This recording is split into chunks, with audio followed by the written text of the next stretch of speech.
Alors, Murder Mystery, quel effet cela fait-il au petit gars d'Armentières d'apparaître dans une super production hollywoodienne? Oh, ça va. Ça va, ça m'impressionne pas plus que ça. Oui. Non, bah non, je suis content de faire partie de ce projet parce que le résultat est formidable. Maintenant, je me dis pas. Non.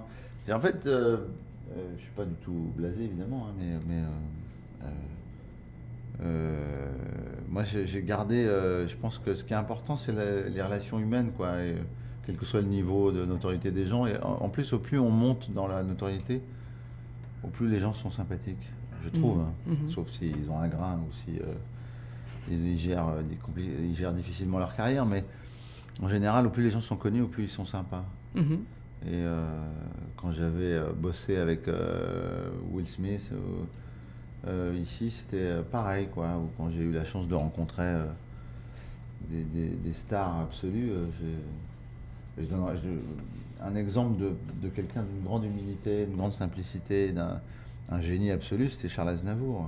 C'était un mec c'était un homme, un grand homme. Mhm. Alors, en parlant de ça, justement, Jennifer Aniston, quelle femme vous avez découvert derrière l'actrice et qu'est-ce qui vous a le plus surpris en elle qu'elle vous attendiez pas forcément? Je m'attendais pas. Alors, non, mais j'ai pas. Elle est très généreuse et ce qui m'a surpris le plus, c'est elle a fait des jus des jus healthy pour tout le monde, pour l'équipe. Elle faisait des jus, des trucs pressés à froid, je sais pas quoi, des boosters, des trucs comme ça. Elle a fait ça pour tout le monde. C'était très sympa de sa part. D'accord.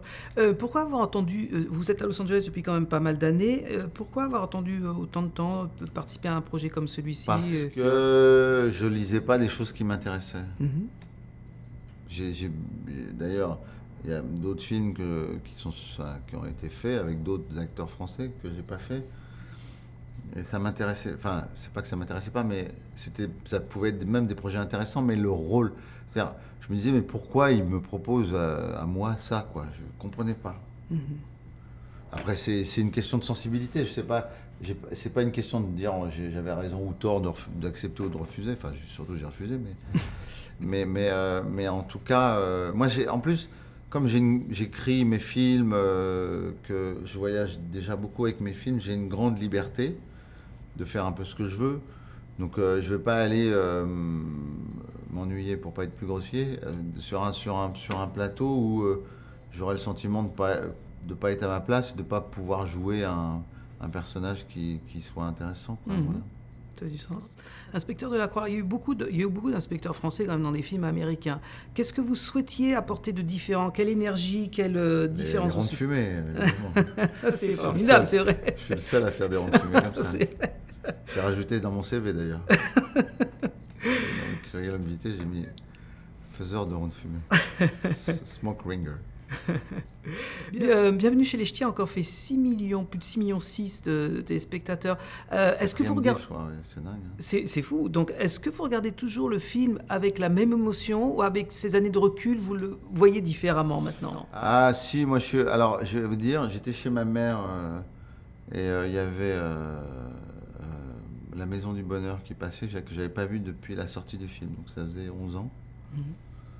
Et j'ai regardé. J'ai regardé avec ma mère. Elle s'est foutue de moi d'ailleurs. Parce que je regardais mes propres films. Elle s'est bien moquée.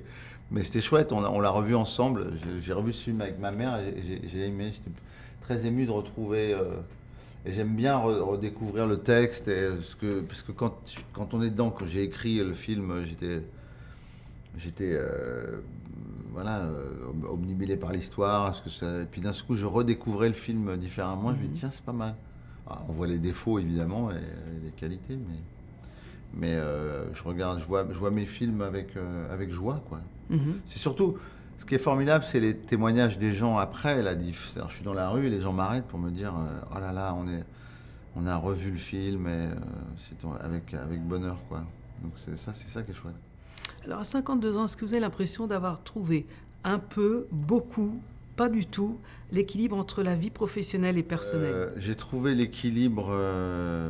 Non, mais je l'ai depuis toujours, l'équilibre. Je pense qu'il y a pas de. Je pense qu'on peut pas réussir une carrière sans être équilibré dans sa vie personnelle aussi. Et quels que soient les événements de la vie personnelle ou professionnel.